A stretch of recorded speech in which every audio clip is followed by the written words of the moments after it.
자, 오늘의 책을 소개해 드릴게요. 오늘도 망설이다 하루가 다 갔다라는 뭔가 메시지를 던지는 듯한 그런 제목입니다. 오늘 이 책은 뇌과학자 장동선 박사와 함께합니다. 안녕하세요. 안녕하세요. 장동선입니다. 네, 박사님. 네. 저희 작가님이 음. 섭외 전화를 딱 하자마자 네. 책 이름부터 단번에 말씀하셨다면서요. 네, 맞습니다.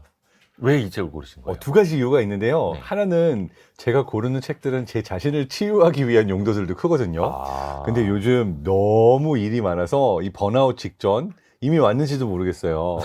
그런데 문제는 이 어떤 느낌이냐면 그런 거 있죠. 누가 이제 레이스 참가할래? 나는 사실 레이스를 내가 할 수 있을지 없을지 몰라요. 네. 레이스 참가하겠다고 말하고 일단 달리기 시작한 거예요. 지금 막.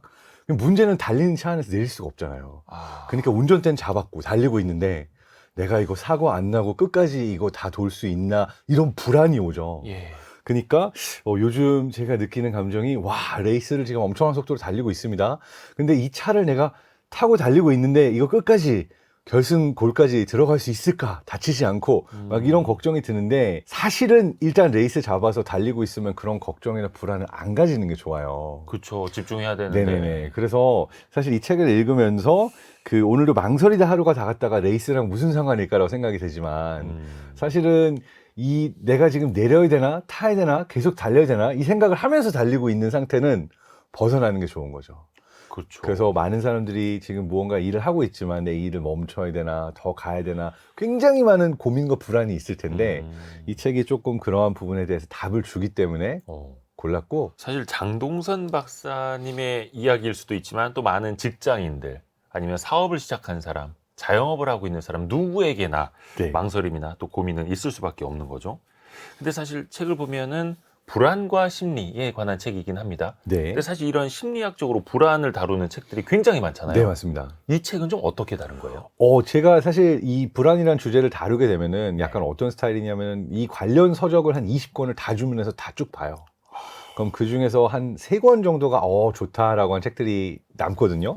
그럼 그 탑 3 중에 있었던 책인데 그 이유는 뭐냐면 굉장히 얕은 종류의 이렇게 하면 불안이 해결돼, 이렇게 하면은 널 치유할 수 있어라고 하는 어떤 기술이나 요령을 얕게 알려주는 게 아니라 이 책의 경우에는 굉장히 근본적으로 내가 왜 이런 감정을 느끼고 왜 미루기를 하고 회피를 하고 내가 왜 일을 시작하지 못하고 나는 왜 이런가라는 부분에 대해서 뇌과학과 심리학과 그다음에 20년의 실제 임상으로 환자들을 봐왔던 경력까지 더해서 자기 자신에 대한 이해에 굉장히 도움이 되는 책이에요.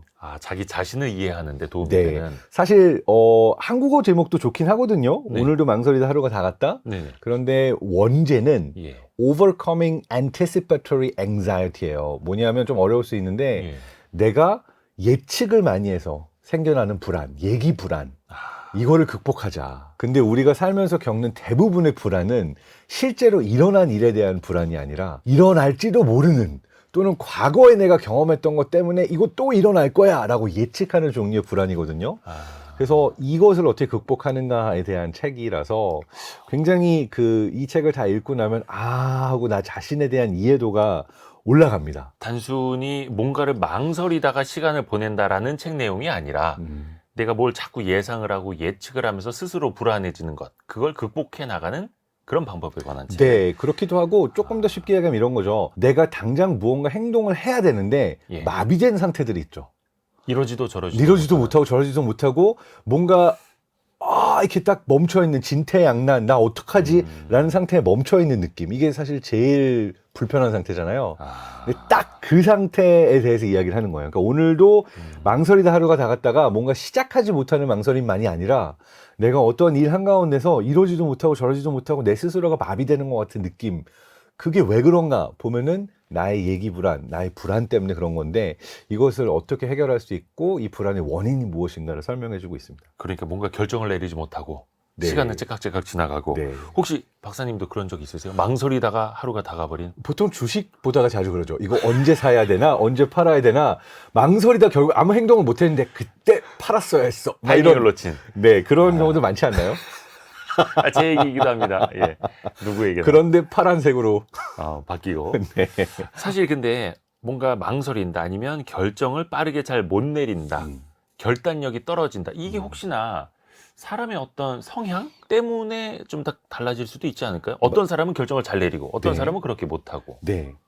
이게 실제로 타고난 어떤 성향이라는 게 좀 작동을 하는 부분들도 있어요. 예. 그러니까 유전적으로 불안 민감도가 높은 종류의 사람들이 있어요. 불안 민감도요. 네, 실제로 이런 불안 민감도를 체크한 테스트가 있고요.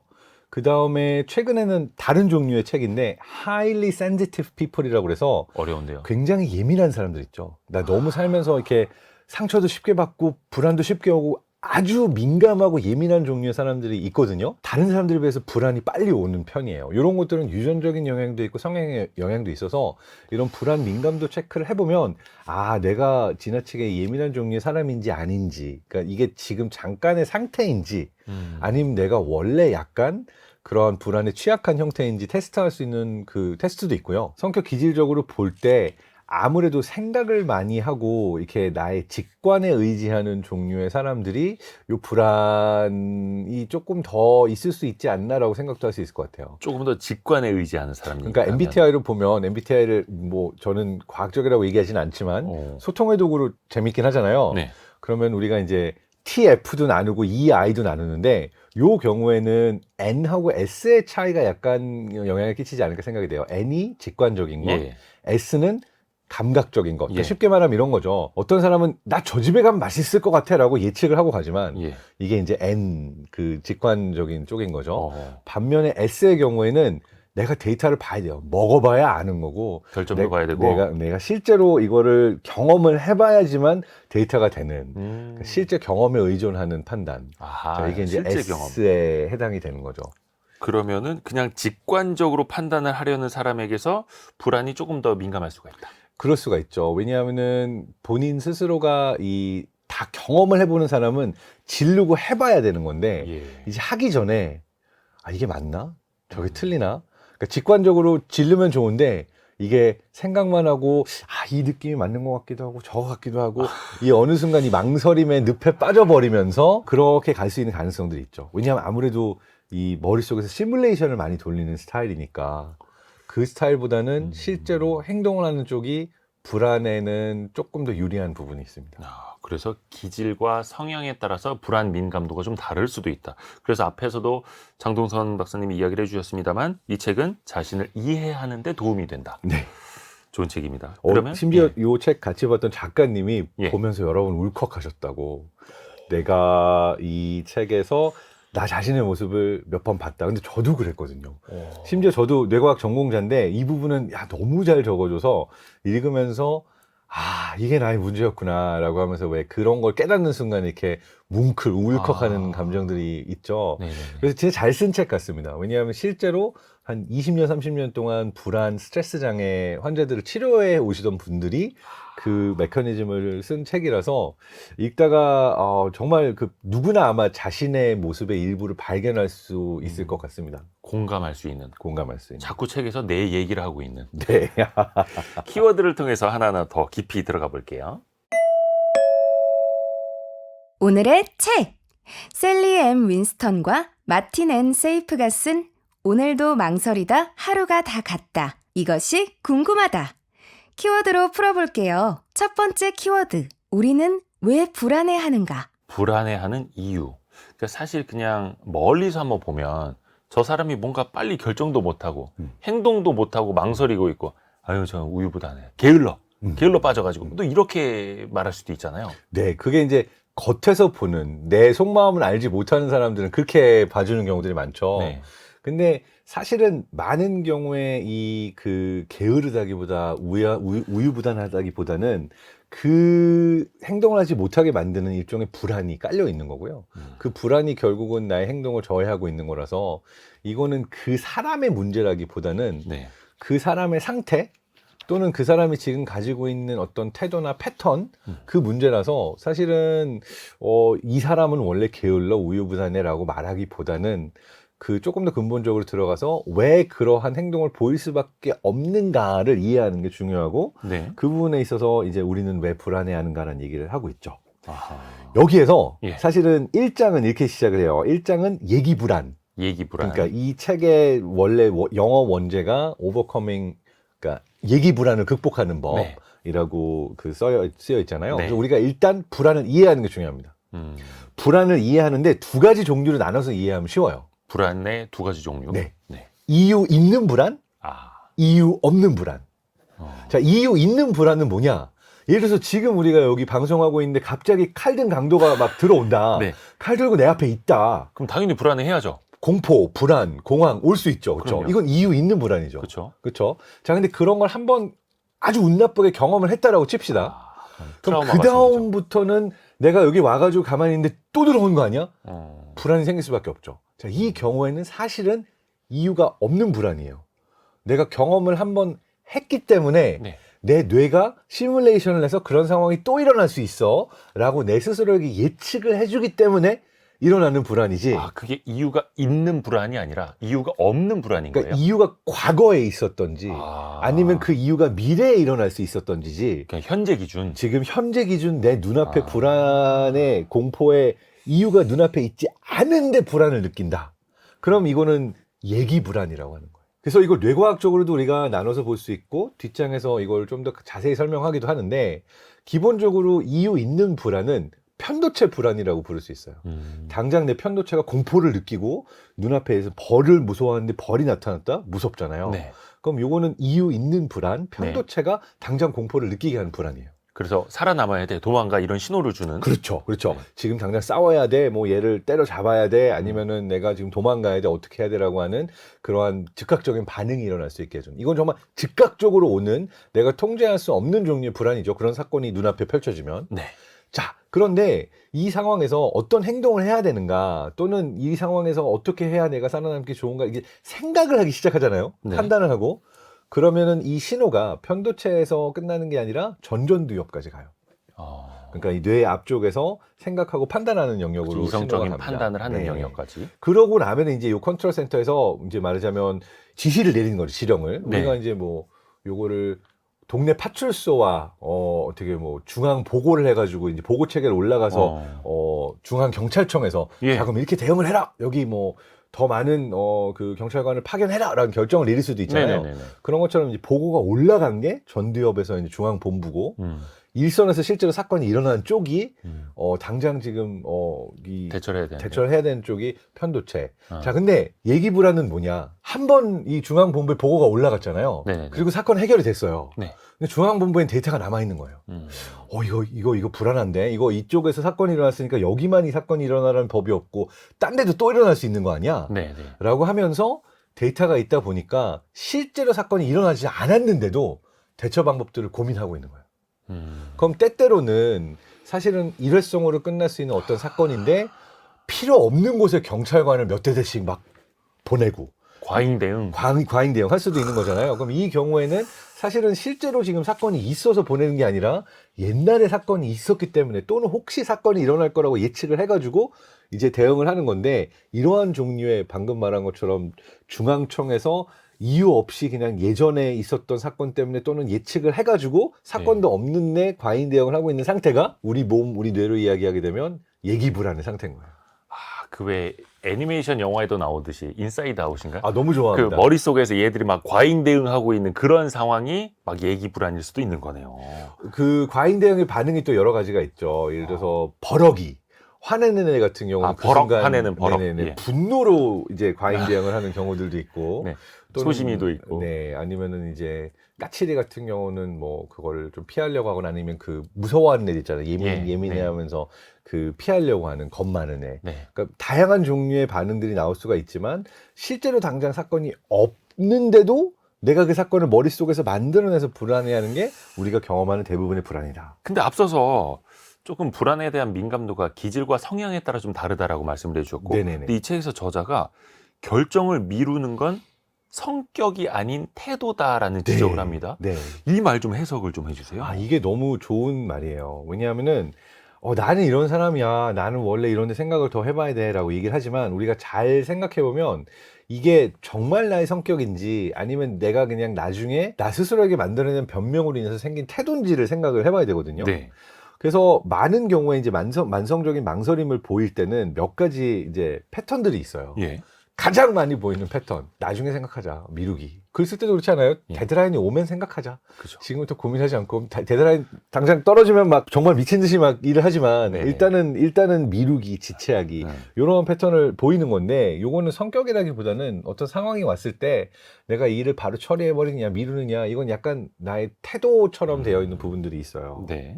자, 이 결정 미루기라고 하는 게 이제 여기에 가장 대표적인 예고 나오듯이 근데 네. 또 어떤 것도 있냐면은 적극적인 책임 회피를 하는 경우도 있어요. 책임 회피요? 책임 회피 이런 거죠. 글이 올라오면 편집장님이 글을 봐야 되잖아요. 네. 근데 글은 알아서 쓰는 거야. 내가 뭘 보니 그거 내가 할 일이 아니야. 다 정해가지고 네가 해라는 형태로 사실 내가 해야 될 일일 수도 있는데 일이 너무 많아져서 내가 못 쳐낼 것 같으면은 이거 내 일 아니야라고 어떻게 보면 면피하는 거죠. 근데 오타 있으면 네 책임. 그렇죠. 그러니까 사실은 내 책임인데 내가 적극적으로 책임 회피를 하는 거예요. 나 이거 안 한다. 나 지금 이때 뭐 휴가 간다. 나 이거 안 한다라는 형태로 미리 내가 그런 어떤 해야 회피를. 되는 결정이나 다가오는 일들에 대해서 적극적으로 빠져나가는. 책임 회피를 하는 건데 사실은 이건 또 손바닥으로 하늘 가리기라고 그래서 사실은 어떤 포지션에서 내가 해야 되는 일인데 내가 무작정 다 계속 책임 회피를 할 수는 없잖아요. 그죠. 그러니까 이것도 언젠간 돌아옵니다. 그리고 이제 세 번째 경우에는 뭐가 있냐면 너무 일이 많이 쌓이다 보면 이게 저도 가끔 겪는 건데 정말로 내 뇌가 나를 돕는 건지 나한테 길막을 하는 건지 잘 모르겠지만 잊어버려요. 망각. 아. 했어야 되는데 까먹었어. 근데 이게 까먹으려고 하는 거야? 아니면 그냥 나도 모르게? 그러니까 이게 일종의 방어기 될 수도 있어요. 나도 모르게 정말로 잊어버리는 건데 이건 사실 결국은 나를 돕는 건 아니지만 어떤 경우에는 이게 그 습관적으로 까먹게 되는 일들이 있어요. 그러니까 이러면 안 되지만 또 까먹었네. 그러니까 이거는 어떻게 보면 미루기, 지체하기, 책임 회피도 다 불편하니까 네. 계속 쌓아놓고 있다가 그냥 내가 망각에 의지하게 되는 종류의 이제 회피 또는 그 결정을 미루게 되는 방식도 있고요. 그다음 마지막 요것도 사람들이 자주 하는 겁니다. 예를 들어서 여행을 가야 되고 야 네가 그거 부킹해놔. 근데 사실 난 이날 여행을 내가 갈 수 있을지 없을지 몰라요. 가고 싶지 않아요. 네. 근데 일단 친구들은 압박을 해오고 내가 총무니까 이걸 부킹해야 돼요. 예. 그러면 꼭 전날 취소 가능한 옵션으로 마지막에 물릴 수 있는 물건을 사놓고도 이거 마음에 안 들면은 이거 물릴 수 있어요 라고 하는 형태의 면책 조항을 두고 이제 행동을 하는 경우도 있는데 이것도 일종의 결정 미루기다라고 할 수가 있는 거죠. 빠져나갈 구멍을 만들거나 네. 아예 그냥 회피를 하거나 미루거나 네. 잊어버리거나. 네. 방금 이 네 가지가 아마 사람들이 다 하고 있는 종류의 행동일 거라고 생각이 되고 그렇죠. 이거는 내 성격에 그런 게 아니라 내가 어느 순간 이렇게 하면서 피하다가 이게 일종의 태도가 된 거다라고도 볼 수가 있는 거죠. 근데 또 어떤 분도 이렇게 말씀하실 수도 있을 것 같아요.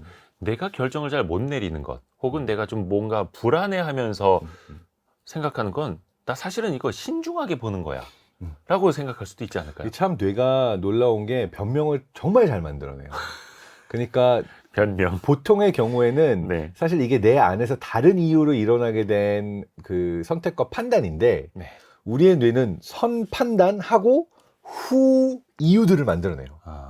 이거는 여러 실험들 통해서도 알려져 있어가지고 사람들한테 A를 고를래 B를 고를래 하고 아주 빠르게 고르게 하고 그리고 나서 이 사람이 A를 골랐어요. 근데 갑자기 막 사람이 지나가거나 뭔가 헷갈리거나 이 상황이 끊기고 나서 네. 다시 돌아온 다음에 자, 왜 B를 고르셨어요? 라고 하면은 아닌데요. 저 A를 골랐는데요. 라고 할 법하잖아요. 네. 근데 이거를 이제 고르자마자 끊어주면 왜 B를 고르셨어요? 이러면은 이제 B를 딱 보면서 이 B가요. 좀 더 물건도 커 보이고 더 이뻐 보여서 제가 골랐어요. 라고 그 이유들은 나중에 붙는 거다. 자기 합리화. 네, 나 스스로도 모르게 선택을 하고 이유들이 나중에 붙는 경우들이 많아서 사실은 내가 어떤 측면에서 신중하다. 나는 생각을 많이 해야 된다라고 하는 거는 내가 가지고 있는 이 어떤 불안으로 인해서 생겨난 회피의 태도들이 그 나 스스로는 정당화를 하고 합리화를 하는 거죠. 사실은 이렇게 회피하는 그리고 나는 신중하기 때문에 이렇게 해야 되라고 하는 또 회피의 패턴도 대표적인 패턴에 5가지 정도가 있어요. 회피의 패턴이 있어요? 네, 회피의 패턴 가장 많이 있는 것 중에 하나가 뭐냐면 첫 번째는 잠재적인 위험은 무조건 피하는 거예요. 야, 그거는 좀 위험할 것 같아. 그거는 지금 이 상황에서 아닐 것 같아라고 어떤 일이 일어날 수 있는 상황이 온다. 아예 그 상황으로 안 들어가는 거예요. 네. 친구들을 뭐 만나야 되고 어떤 모임들이 오는데 나는 모임에 나갈까 말까 너무 막 고민스러워요. 그러면 그때 아예 이 나갈 수가 없이 뭐 그 시점에 다른 일정을 잡아버린다든지 아니면은 내가 그냥 아프다라고 한다든지 하여튼 무조건 피하고 보는 패턴이 하나가 있고, 두 번째는 또 잘못된 선택을 피하기 위해서 끝없는 분석을 하는 경우들이 있어요.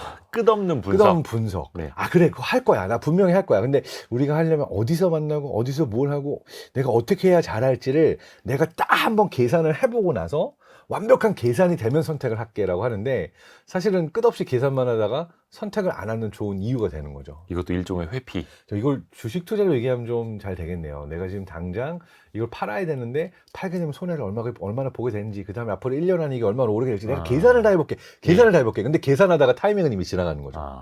자, 이것도 하나의 회피의 방법이고, 그러니까 지나친 분석을 하는 경우들도 있고, 또 약간 비슷한 거지만, 나는 말이야, 이게 함부로 선택하는 사람이 아니야. 딱 맞는 기회가 왔을 때, 그분이 왔을 때, 뭐 내가 확신이 왔을 때 행동을 하는 사람이야 라고 나 스스로에게 이제 이야기를 하면서, 네. 뭔가 이제 글 쓸 때도 그런 게 있죠. 그런 작가들 많을 거예요.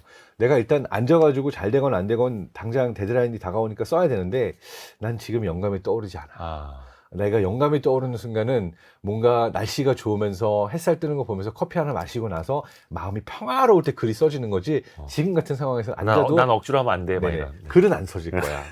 이렇게 이제 딱 알맞는 순간을 네. 선택을 기다리는 그러한 케이스도 있고요. 이제 마지막 회피의 패턴은 제가 많이 하는 건데, 가장 좋은 변명입니다. 나의 일정과 해야 되는 일들을 쓸데없는 거, 쓸데있는 거 다 꽉꽉 채우는 거예요. 그래서 나 너무 하고 싶은데 일정이 꽉 찼네. 이건 할 수가 없네.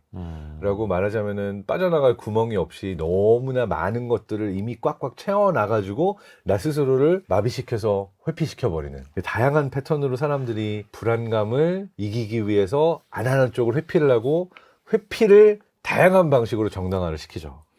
야, 그럼 어떻게 보면은 정말 일을 찾아서 많이 하는 사람들도 한편에서는 그게 불안해서일 수도 있는 거겠네요. 네네, 그렇습니다. 스케줄을 꽉꽉 채워놓는 그러니까 사람들. FOMO, 그러니까 Fear of Missing Out, 내가 뭔가를 놓칠 것 같은, 내가 이것도 하고 저것도 하고 해야 된다라고 하는 일종의 강박, 불안 때문에 꽉꽉 채우는 경우들도 있을 수 있는 거죠. 야, 그러네요. 장 박사님도 그렇고 저도 그렇고 약간 이제 제가 어디 가서 한 1시간 정도 시간이 뜨면 불안한 거죠. 내가 이러고 있어도 되나? 진짜 저도 그런 스타일이에요. 네. 지금 뭐라도 하나 읽어야 될 것 같고 뭐 체크를 해야 될 것 같고 막 이런. 그게 불안해서였네요. 그게 불안해. 이거 한 거고, 또 다른 경우에는 그 순간을 채워야 되는 게 어떻게 보면 그 다음에 해야 될 일을 미루는 또 하나의 핑계도 될 수 있는 거죠. 오랫동안 당장. 연락 안 했던 뭔가 그 지인이 있는데, 내가 데드라인 글 써야 되는 거 오후에 다가오지만 1시간이 지금 비니까 나는 이 1시간을 채워서 오랫동안 못 만났던 그 지인이랑 꼭 점심을 먹어야 되겠어. 이것도 어떻게 보면 두 가지가 다 있습니다. 꽉 채워야 된다는 불안도 있고, 꼭 해야 되는 걸로부터 무언가를 채우면서 나 스스로에게 변명거리를 만들어주는 그러한 패턴도 있는 거죠. 이야, 회피도 4가지 패턴이 있다라는 것도 알았고요. 근데 앞에서도 이야기해 주신 것처럼 예기 불안, 내가 예측하는 불안이 굉장히 많다. 사실 앞에 3글자가 붙지 않습니까? 만약 이렇게 되면 어쩌지? 저렇게 되면 어떻게 하지? 나갔는데 뭐가 내가 생각대로 잘 안 풀리면 어떻게 하지? 그런 불안은 어떻게 보면 이제 스스로 만드는 걸 텐데, 그런 만약에라는 불안을 꺼내들지 않고 그게 나타나지 않도록 좀 누를 수 있는 방법이 있을까요? 네, 사실은 이게 좀 어이없게 들릴 수 있지만, 만약에라는 거는 항상 언제 오나요? 그 만약에라는 건 일어나지 않은 일, 내가 실행하지 않았을 때 우리가 만약에를 상상하는 거잖아요. 네. 만약에를 빼고 내가 실제로 그 일에 돌입을 해보거나 아니면 실행을 해보면 만약에는 사라지거든요. 그러니까 사실은 만약에라고 하는 게 올 때는 그 만약에가 사라질 수 있는 무언가의 일로 몰입을 하고 실제로 실행을 하게 되면은 그 만약에를 없앨 수가 있어요. 그리고 그 당장 다가오는 게 아니라 내가 실행해야 되는 타이밍이 뒤에 있는데 나는 계속해서 만약에라는 생각들이 있다. 그러면 다른 무언가의 액티비티로 내가 그 만약에라는 생각, 그러니까 말하자면 뇌로 이야기를 하게 되면 이게 전전두엽 피질에서 계속 시뮬레이션을 돌리니까 불안이 생기는 거잖아요. 근데 내가 뇌가 지금 다른 일을 하도록 시켜가지고 다른 쪽에 신경을 쓰게 만들면 이 시뮬레이션을 만약이라고 돌릴 만한 여력이 남지 않을 거잖아요. 그러면은 무언가 다른 업무를 시작을 하거나 아니면 되게 좋은 종류의 그 만약을 없애는 방식은 운동을 하거나 어떠한 육체적인 그 액티비티, 스포츠 운동을 하면서 잠깐 동안 생각을 비울 수 있는 다른 어떠한 일에 몰입할 수 있는 순간을 만들어주면 이 만약에를 또 없앨 수가 있다라고 하는 부분이 있습니다. 아예 화제를 전환해버리는. 이것도 일종의 뭐 회피일 수도 있겠습니다만. 근데 이제 방법인 거죠. 좋은 종류죠. 그래서 저 같은 경우 일이 안 되면 이게 좀 이상하다라고도 생각하는 분들이 있을 수가 있는데 네. 써야 되는 책이 있고 써야 되는 칼럼이 있잖아요. 네. 그럼 꼭 칼럼을 써야 되면 책이 쓰고 싶어져요. 그럼 책을 쓰는 겁니다. 근데 책을 쓰다가 보면 야, 칼럼 데드라인이 다가오네. 그러면 책 쓰다가 책 쓰기 싫으면 그럼 칼럼을 쓰는 거예요. 너무 비슷한데요, 저랑. 내가 꼭 해야 되는 두 가지를 놓으면서 네. 회피도 해야 되는 일로 하는 형태로 만들어 놓는 게 이거는 어떻게 보면 실행을 실행으로 해결해 버리는 거니까 만약에 야, 이 칼럼을 독자들이 읽으면 좋아할까? 내가 지금 이거 썼다가 갑자기 막 악플이 달리는 거 아닐까? 고민하다 보면 마비가 돼서 못 쓰잖아요. 네네. 근데 이걸 또 안 좋은 걸 수도 있지만 꽉 채워버려가지고 내가 일단 실행해야 될 게 꽉 차 있는 상태에서는 고민할 시간은 별로 없어요. 그래서 의외로 우리는 스트레스 때문에 불안이 온다라고 생각을 하는데 네. 그 둘 사이의 직접적인 상관관계는 직접 이것 때문에 이게 오는 게 아니라 오히려 내가 적정한 건강한 종류의 스트레스를 받고 있는 동안에는 불안이 오지 않습니다.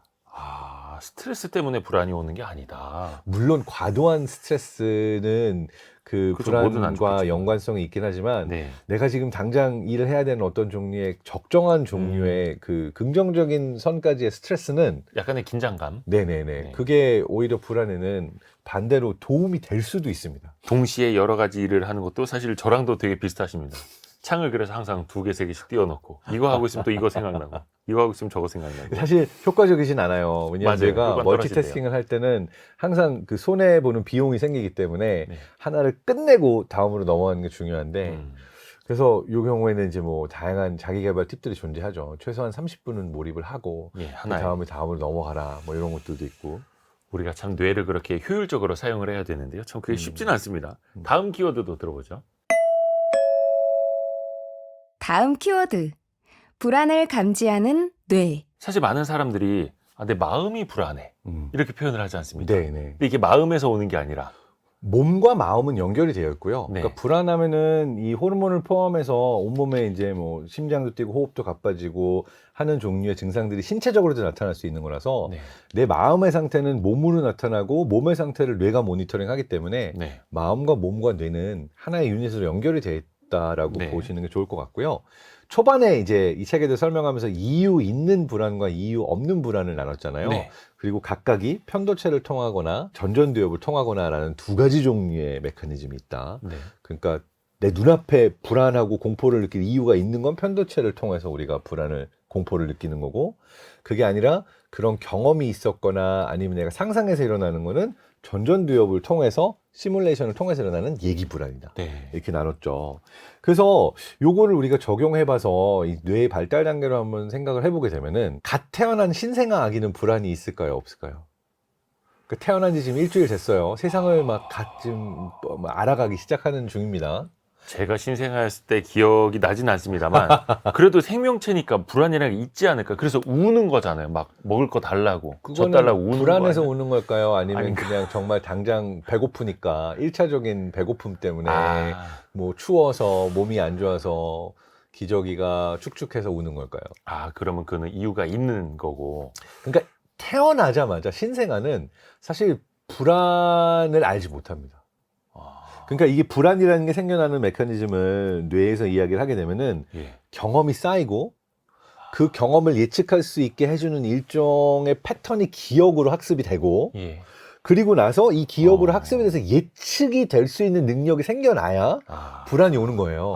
그러니까 아기의 경우가 내가 예를 들어서 뭐 특정 장소에 간호사가 나를 테스트하려고 데려갔는데 이 갑자기 피부로 느껴지는 온도차, 뭐 이 저울에 올려지는 순간의 느낌 이런 거가 이제 처음 있을 땐 이게 뭐야 이러고서는 모르는데. 불안할 이유가 없지만 이걸 2번, 3번 경험하면 내가 이 저울의 차가움을 느낀다라는 거는 기저귀를 벗기고 내가 지금 뭔가 불편한 일을 겪게 되겠네? 라고 이제 예측이 되기 시작하잖아요. 그러면 그걸 겪지도 않았는데 그 상황의 변화가 오는 순간 이미 예측하니까 불안해지기 시작하면서 울 수가 있는 거죠. 그러니까 이게 우리가 기억하고 학습하고 그걸 통해서 예측이 되지 않으면 불안할 수가 없어요. 그 영화 그 네. 올드보이에 그런 대사 나오지 않습니까? 네네. 그 막 고문 같은 걸 하면서 네. 인간은 상상력이 있기 때문에 불행한 거야. 막 네, 이렇게. 네. 그럼 비슷한 거네요. 상상을 정확합니다. 하고 예측을 하고. 예측 불안, 얘기 불안, 상상 불안 같은 거라고 할 수가 있는데요. 우리가 뇌를 가진 이유가 일어나지 않은 일을 상상하기 위해서 뇌가 진화한 거다. 그러니까 일어나지 않은 일에 대해서도 시뮬레이션을 해서 우리가 답을 찾을 수 있어야 되잖아요. 그러다 보니까 뇌는 이제 내가 과거에 경험한 걸 기반으로 어떤 일들이 일어날 수 있지? 그 중에서 특히나 시뮬레이션을 많이 하는 건 좋은 일을 시뮬레이션 하기보다는 네. 어떻게 하면은 안 좋은 일이 일어날 수 있을까를 시뮬레이션을 해야지만 생존에 도움이 되기 때문에 그걸 계속해서 이제 예측을 돌리는 거죠. 그래서 이제 여기서부터 불안이 생겨난다라고 할 수가 있는 거죠. 그것도 뇌가 발전할수록 발달할수록 또 우리 뇌과학자시니까 이걸 네네네. 정말 여쭤보고 싶은데 공부 잘하는 머리도 좀 뭐 부모님 닮는다고 하지 않습니까? 네. 사람이 외모나 체형을 닮듯이 집안에서도 부모에 따라서 유전적으로 뇌도 좀 닮나요? 일종의 막 불안감도 좀 부모님을 닮나요? 불안은 대물림 됩니다. 굉장히 강하게 대물림 돼요. 근데 이게 대물림이 된다고요? 대물림이 되는 게 근데 우리가 되게 재밌는 게 가족력이라는 말씀 아시죠? 예, 가족력. 예를 들어서 뭐 암도 가족력이 그쵸. 있고 뭐 어떠한 걸 가족력 얘기 많이 예, 하잖아요. 뭐 위암, 뭐 혈압, 뭐 네. 다. 근데 가족력의 정의 안에 유전적인 영향만 들어가는 게 아니라 예, 예. 환경과 습관의 영향도 들어간다는 거 아세요? 아. 그러니까 우리가 가족력을 이야기할 때 왜 가족력을 이야기하냐면 유전자도 타고나서 비슷하겠지만 엄마 아빠가 먹는 음식도 비슷하게 먹게 되고 그러네요. 습관도 닮게 되고 그러다 보니까 같은 유전자도 갖고 있지만 그 유전자가 발현될 기회조차도 사실은 더 높아지는 거죠. 그래서 가족력이라고 하면 가족력 안에 유전뿐만 아니라 환경과 습관까지도 포함이 됩니다. 근데 불안이라고 하는 것 역시 일종의 가족력이 아주 자주 나타난다라고 할 수가 있어요. 네. 항상 전전긍긍하고 불안해하는 그 엄마 아빠의 불안한 마음은 아이가 그대로 보고 배우고 아이도 불안도가 높은 아이로 클 수밖에 없어요. 그래서 이게 되게 무서운 건데 불안이라고 하는 게 안 좋은 이유 중에 하나가 뭐냐면 불안 때문에 뭘 하게 된다고 했죠? 회피를 많이 하게 된다고 네. 했죠. 근데 회피를 하게 되면은 회피도 일종의 실행이긴 해요. 왜냐하면 나는 이거 안 할 거야, 도망갈 거야 라고서는 내가 적극적으로 부정적인 실행을 한 거잖아요. 네. 그런데 문제는 그러한 형태로 회피를 하거나 미루거나 내가 안 하면 내가 긍정적인 경험으로 인해서 기존에 배웠던 어떤 패턴을 다시 학습해가지고 나 스스로를 업데이트할 수 있는 능력을 스스로 막아버리는 거예요. 안 좋은 경험을 해서 불안이 되고 이게 회피가 되고 도망가는 패턴이 생기면 이 안 좋은 경험을 내가 극복할 수가 없는 거예요. 좋은 경험으로 덮어 씌워지는 게 아니라 나는 계속 도망을 가니까 내가 새롭게 배워가지고 기존의 아픔을 극복하거나 기존에 안 좋았던 경험을 극복할 수 있는 것을 막아버리는 거죠. 그러니까 무슨 이야기냐면 아이는 태어나서 꼭 불안한 아이로 클 필요가 없는데 네. 엄마 아빠가 야 너 그거 하면 큰일 나. 너 절대로 이거 하면 안 돼. 라는 형태로 엄마 아빠가 가지고 있는 어떤 강박과 불안 때문에 이 아이가 이걸 해보고 괜찮은데? 내가 해봐도 엄마 괜찮았어. 라고 하는 종류의 경험을 하면 이 아이는 또 다른 경험을 통해서 더 나은 그렇죠. 엄청 어떤 성장을 하는 거예요. 성장과 가능성을 가지고 있는데 네. 엄마 아빠가 불안하니까 절대 하면 안 돼. 이건 안 돼라고 하는 거는 엄마 아빠의 경험에 의거해서 아이가 경험할 수 있는 권리까지도 어떻게 보면 뺏어간다라고 할 수가 있는 거죠. 책에 나오는 얘기는 아닌데 이러한 대표적인 예가 약간 파블로 피카소라고 하는 대가의 강박이었다라는 얘기도 있어요. 파블로 피카소는 정말 미술 천재잖아요. 네. 어려서부터. 네. 근데 파블로 피카소의 아들, 손자 레벨까지 다 약간 정신적인 문제가 있고 잘 성장하지 못하고 그림 그리고 미술하는 걸 시도했지만 결국은 굉장히 불행한 인생으로 우울증도 심각하고 스스로 이렇게 자립적으로 뭔가 하지도 못하고 아주 안 좋은 케이스들로 갔는데 그 이유가 뭐냐면 내가 대가니까 이 아이와 손자에게까지 붓은 그렇게 잡는 거 아니야. 이건 이렇게 그리는 거야. 할아버지가 대가인데 내가 다 아는데 내 말을 들어라라고 하면서 스스로 부딪혀서 실패해보거나 새로운 경험을 가지거나 하는 게 아니라 절대로 안 좋은 것들은 다 경험 못하게 막고 그러니까 되게 거의 강박적으로 약간 어떤 불안도가 높고 예민한 상태에서 자기 자식과 손자가 경험할 수 있는 권리까지 뺏어가는 그러한 케이스들이 있었어가지고 그러한 나도 넘어져 보고 뭐 처음부터 대가 되나요? 아무리 천재라도 실패한 경우들이 있고 사다리에 오르다가 떨어지는 경우도 있고 이걸 해봐야 내가 나의 실력이 늘고 나의 세상에 대해서 대응하는 능력이 생겨나는데 부모의 불안 때문에 내 새끼는 내 아이는 나 같은 안 좋은 경험을 안 하게 해줄래 또는 내가 잘 아니까 좋은 길로만 인도해 줄래 라고 하는 종류의 불안이 어떻게 보면은 유전적인 영향보다도 아이에게 더 크게 스스로 어떤 행동도 하지 못하고 늘 망설이고 더 불안해하는 아이를 만들 수가 있어서 부모가 자신의 불안을 극복하는 게 굉장히 중요하다라는 얘기도 하고 싶습니다. 참 이거 듣고 계시는 부모님들이 네. 부모 입장에서 다시 한번 생각해 볼 굉장히 큰 주제를 던져주셨네요. 그래서 이게 모티베이션은 되는 것 같아요. 동기부여는 되는 게 나 스스로의 불안은 내가 평생 안고 사는 불안도가 높으니까 내가 스스로 해결하려고 하지만 어쨌든 익숙한 불안이잖아요. 네. 동기부여가 되는 게 아니 이게 내 아이에게까지 전해진다고 라고 하면 내가 바뀌어야 되겠네 라고 하는 동기부여가 좀 될 수도 있습니다. 저는 뭔가 그랬어요. 도움을 주려고 하지만 사실 자녀들의 경험의 기회, 경험의 권리를 내가 박탈하는 것일 수도 있다. 네, 불안 때문에. 불안 때문에. 다음 키워드도 한번 들어보시죠. 다음 키워드는 망설임에 누가 불을 지피나. 좀 사람도 부류마다 좀 달라지겠습니다만 네. 어떤 사람은 맞닥뜨리고 음. 부딪혀서 이겨내려는 사람이 있는 거고 네네. 어떤 사람은 좀 계속해서 미루거나 회피하려는 사람이 있는 거고 요건 좀 우리가 어떻게 구분을 해서 보면 될까요? 사실은 아마 누구나 어떠한 것에 대해서 불안한 것은 다 있기 때문에 네. 저마다 항상 부딪히기보다는 특정 영역에 있어서는 회피를 하거나 나만의 회피를 하는 패턴들이 이렇게 고착화되어 있는 경우들이 좀 있을 거예요. 예. 그래서 되게 재밌는, 그러니까 아까 앞에서 했던 얘기들, 회피 얘기를 좀 많이 했으니까 네. 우리가 회피라고 인지하지 못하면서 회피를 하는 행동들이 몇 가지가 있어요. 네. 내 스스로에게 괜히 그 실제로 존재하지 않는 일종의 의식 같은 것들을 만드는 거예요. 실제로 존재하지 않는 가상의 의식을요? 네. 예를 들어서 뭐 그런 거죠. 나 검은 고양이 봤으니까 오늘은 안 좋은 일이 일어날 것 같아. 밖에 나가지 않겠어. 라는 형태로 검은 고양이랑 내 삶에 일어날 일이랑 아무 상관이 없을 수가 있는데 내가 괜히 그 검은 고양이를 본 날은 나가면 안 돼라고 내 스스로에게 이유가 만들어지는 거잖아요. 아침에 뭐 결정하러 가는데 네. 아침에 유리잔을 깨뜨렸어. 네네. 이거 불길한 징조인데? 네. 그런 그렇죠. 식으로요? 그렇죠. 그래서 그거는 사실 존재하지 않는 종류의 연관성이고 존재하지 않는 종류의 이유인데 네. 내가 이러한 형태로 이런 리추얼들이나 미신들을 나 스스로에게 만들어 놓고 나면 네. 회피할 수 있는 이유들이 생겨나는 거잖아요. 그러네요. 그러니까 우리가 삶 속에서 이러한 형태의 어떤 징크스들을 많이 만드는 것들 중에 하나는 회피할 수 있는 이유들을 만드는 거라고 할 수도 있고요. 그 다음에 또 하나는 이게 이제 이런 형태로 징크스들을 만들어 놓고 나면 또 편해지는 게 내 탓이 아니야 이럴 수가 있어요. 그런 날은 이렇게 13일 금요일이잖아. 이거 내 잘못이 아니라 13일 금요일에는 원래 주가가 폭락하는 거래. 네네. 나의 투자 그 결정의 문제가 아니야. 뭐 이러한 형태로 이렇게 말이 안 될 수 있는 이유들을 갖다 붙이지만 나만의 어떤 징크스, 이유들을 이제 가지고서는 우리가 회피하는 패턴들이 또 있고요. 그 굉장히 특이한 종류의 그 행동을 하시는 분들도 있어요. 예를 들어서 말도 안 되는 행동을 하는데 이게 제가 이런 어르신을 본 적이 있어요. 네. 엘리베이터가 이제 빨리 왔으면 좋겠는 거예요. 본인이 막 약간 불안도가 높으신 분 같아요. 항상 이렇게 막 네네네네. 안절부절 못 하시고 막 이러는데 엘리베이터 이렇게 올라가는 버튼을 계속 누르고 계신 거예요. 계속 눌러요. 그래서 어르신 이거 한번 누르면 오는 거예요. 그랬더니 아니요. 내가 빨리 눌러요. 빨리 와. 실제로? 이렇게 얘기해서 근데 이게 어떤 재밌는 그 뇌과학적 사실이 있냐면요. 네. 본인이 한번 그렇게 생각을 하고 누르는 행동을 하잖아요. 예.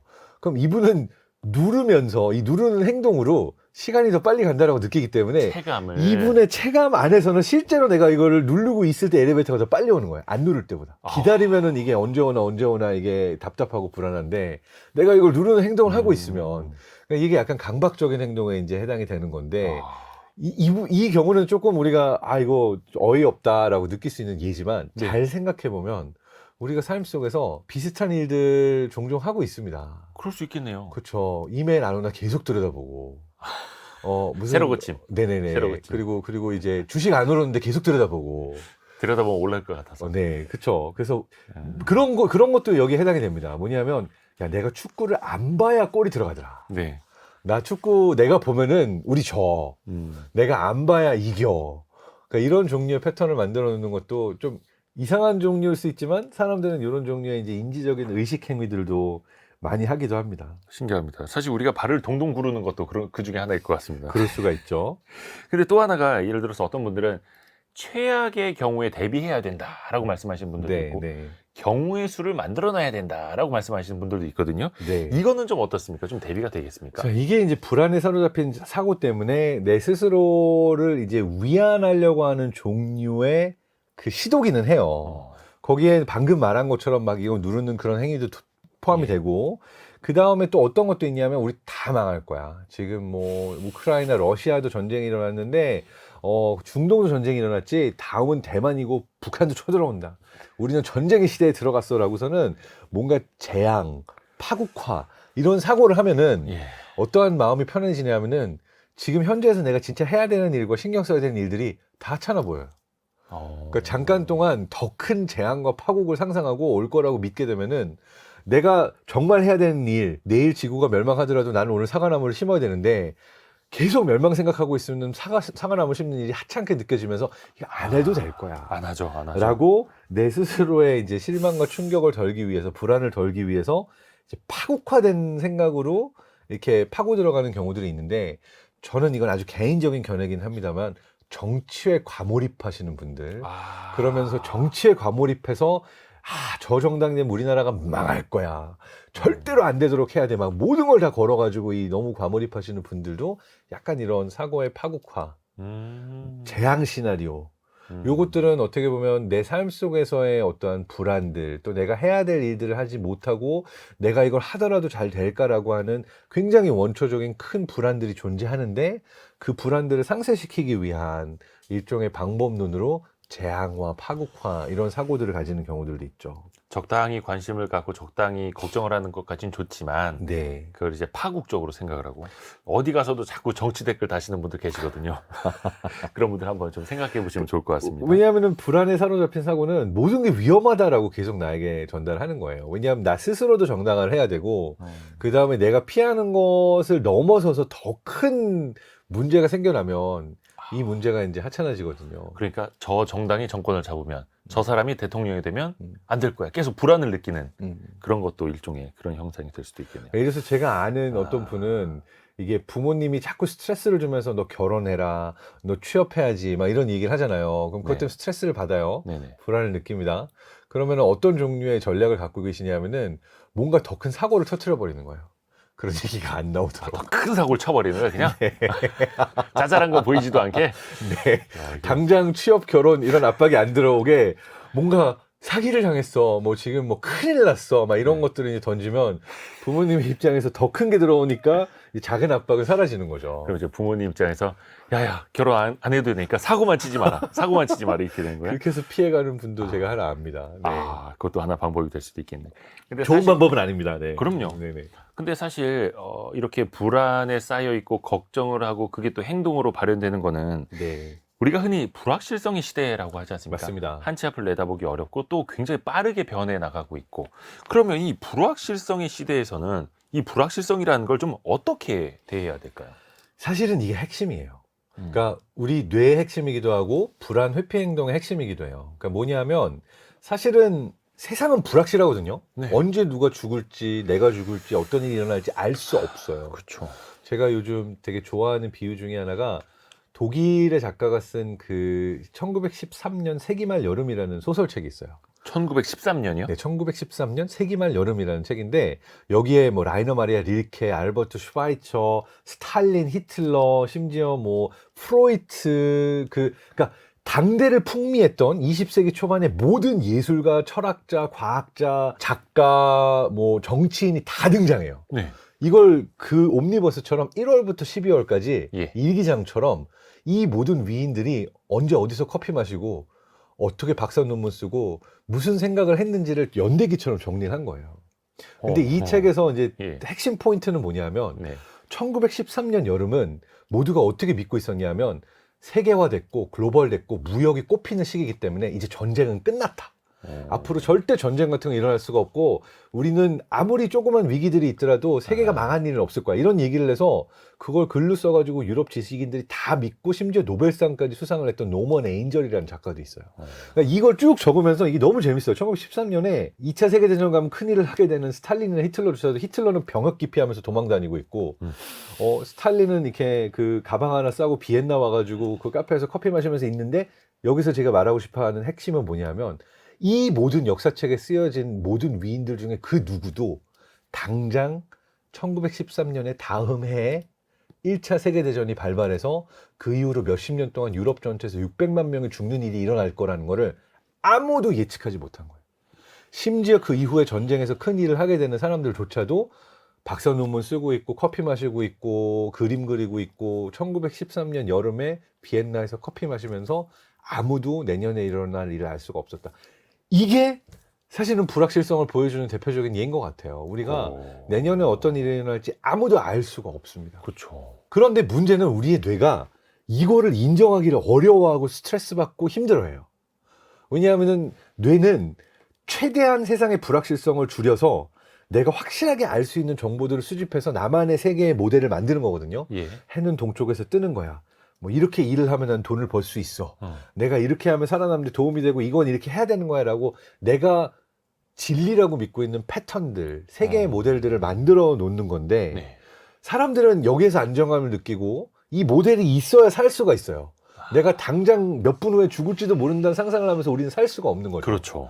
근데 문제는 뇌가 진화한 이유 자체가 사실은 이 불확실성 속에서 배우고 살아남고 예측하라고 우리가 뇌가 진화를 한 건데 사람들은 이 불확실성에 대해서 일단 불안과 공포와 뭔가 굉장히 그 부정적으로 받아들이게 되기 때문에 불안도가 높다라고 하는 건 결국 세상이 불확실하다는 거를 인지하지 못하고 인정하지 못할수록 더 불안해지게 돼 있어요.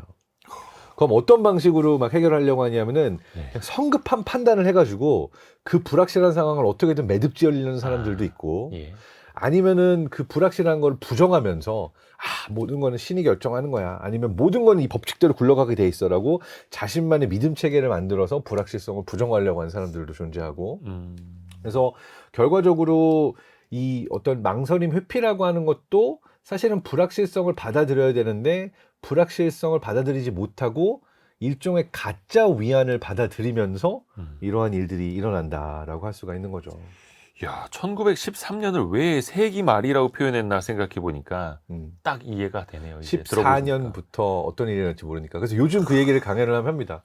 2023년 여름, 가을 우리는 AI의 시대를 이야기하면서 커피 마시고 술 마시면서 뭔가 세계의 뭐 변화, 미래를 논하고 있지만 당장 내년부터 세상이 어떤 소용돌이로 빠질지 우리도 알 수 없는 존재다. 그러니까 역사 안에 있는 우리가 그 역사를 바라보는 그러한 시각이 우리에게 주어지지 않은 것 같다라고 생각하죠.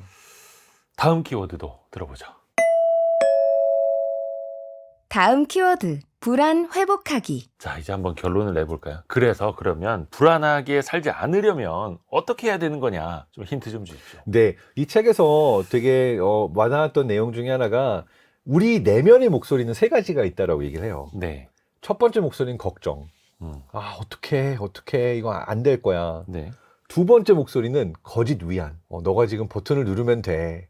눈 가리고 아웅하면 돼. 그런 일은 없어. 약간 회피도 그렇고 망설임도 그렇고 거짓 위안의 목소리라고 할 수가 있죠. 그리고 세 번째 목소리가 뭐냐면 지혜로운 마음의 목소리라고 이야기를 해요.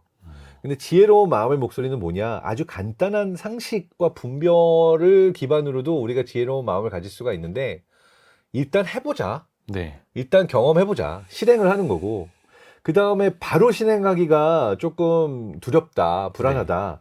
일단 파악하자. 네. 이게 어떠한 상황인지 우리가 관찰하고 파악하고 그리고 나서 이게 바꿀 수 없는 상황이거나 어떠한 시나리오가 오게 되면은 그것을 수용하거나 거부하거나 내가 선택을 하면 되는 거고 그 다음에는 내가 전념해서 실제로 그 일들을 어떠한 형태로 내가 판단을 했건 수용하건 거부하건 그것을 실행하면 되는 거죠. 네. 그리고 이제 맨 마지막에 어떠한 상황이나 불확실성이나 이 모든 것들을 그냥 끌어안으면 된다. 그러니까 경험하고 내 스스로에게 좀 내려놓기의 마음을 가지면서 뭐 사람도 죽는 거지. 그리고 살면서 업앤다운이 있는데 우리 지금 롤러코스터 아래로 내려가면 내려가는 거지. 또 언제 올라가겠지라고 체념은 아니지만 내가 이 상황 자체를 그냥 내 안에 받아들이는 것. 계속 피하려고 하거나 회피하려고 하거나 온갖 변명이나 자기 정당을 만드는 게 아니라 그냥 끌어안는 것. 요 과정들을 하게 되면은 불안은 자동으로 줄어든다라고 이야기를 할 수가 있고, 요 이야기를 이 책의 저자들은 약자를 가지고 댄스 모델이라고 얘기를 하고 있어요. 댄스요. 댄스. 네. 춤을 춰라라는 얘기가 아니고, 저는 이제 춤추는 것도 좋아합니다만, 네. 댄스는 discern. 네. 그러니까 사태가 어떠한 건지 정확하게 파악하자. 아, accept. 예. 이게 A가 accept. 받아들여라. 수용하기, 받아들여라. no. 확실하게 거부하는 것. 이게 N이고요. 네. 그 다음에 C, commit. 커밋. 일단 내가 결정을 내렸으면 거기에 전념하라. 전념하라. 네. 그리고 마지막 E는 embrace, Embrace. 끌어안기. 이렇게 얘기를 하는데, 요 마지막 embrace를 저는 굉장히 좋아하는 요 인용문으로 이야기를 하고 싶어요. 바깥에 지금 폭풍우가 몰아치고 비가 네. 내리고 있다면 이 태풍이 지나가기를 기다리지 말고 나가서 빗속에서 춤을 춰라. 이거 영어로 기억났습니다. Don't wait for the storm to pass. Learn to dance in the rain. 태풍이 언제 지나가나라고서는 그냥 불안해하고 있지 않고 그냥 빗속에서 춤추는 법을 배우면 된다. 이게 그야말로 마지막에 embrace. 상황을 끌어안고 이 상황에서 최선의 것을 나에게 끌어내자. 그냥 상황을 받아들이고 녹아들어라. 그리고 중요한 이야기를 해야 되는 게 뇌의 입장에 있어서 특히 편도체 불안의 경우에는 네. 치료하는 방법이 내가 실제로 부딪히고 새로운 경험을 하지 않으면 나의 불안을 만드는 이 기억이나 상상의 요소는 바뀌지 않아요. 내가 실제로 부딪히고 경험하고 그래서 경험을 통해서 기억을 바꾸거나 내가 예측했던 시나리오를 엎어버리거나 해야지만 내가 기존에 나를 불안하게 했던 것들을 바꿔버릴 수가 있기 때문에 결과적으로 능동적으로 내가 불안해하는 요소에 대해서 조금씩 노출되고, 예를 들어서 거미가 엄청 무섭다. 거미 영상을 보는 게 징그럽더라도 연습의 시작이 될 수가 있고, 장난감 거미를 이렇게 손 위에 올려놔 보는 거 아하. 아무런 무해하잖아요. 예. 징그럽고 막 손 시키셔지지만 손 위에 올려놓고 괜찮아, 이런 형태로 둔감화를 시키다 보면은 네. 내가 그래 거미네라고 여기에 너무 큰 불안을 느끼거나 뭐 거미가 무서워서 밖에도 나가지도 않고 뭐 늘 소독하고 있고 이런 불안 강박의 행동을 보이기도 하잖아요. 네. 그러니까 요거는 내가 노출을 통해서 스스로를 조금 둔감화시키는, 그러니까 결과적으로는 경험을 해보고 실행을 해보고 내가 새로운 경험을 통해서 나를 바꿔나갈 수 있는 기회를 줘야 한다.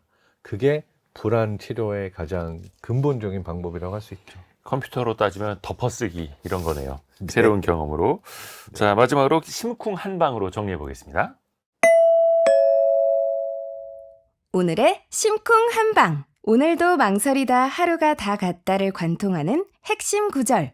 한방에 정리합니다. 치유를 향한 사고방식은 투쟁을 그만두는 것이다. 잠깐만, 불안한 감정과 싸워서는 안 돼. 이러면 상황이 더 나빠질 뿐이야. 너는 지금 스스로의 상상력에 얻어맞고 있어. 두려운 상상보다는 스스로를 분리하고 관찰하는 위치에 서야 한다. 스스로를 분리하고 관찰하는 위치에 서야 한다. 네, 요 이야기가 바로 그건 것 네. 같아요. 그러니까 불안이라는 게 늘 있어요. 불확실성이 늘 있듯 네. 내 안에 그 감정이 없을 수 없습니다. 네. 그러니까 그거를 싸워가지고 이겨내는 거는 없고요. 다만 내가 그 감정을 받아들이고 바라보고 관찰하고 있구나. 그리고선 나 스스로에게 이거를 덮어쓰기 하거나 새롭게 바꿀 수 있는 기회를 주는 게 중요하겠죠. 진짜 많은 분들에게 도움이 된 한 시간 같았습니다. 네. 그리고 오늘도 망설이다 하루가 다 갔다. 장동산 박사님 덕분에 조금 더 쉽게 또 해석도 됐습니다. 오늘 감사합니다. 감사합니다. 고맙습니다.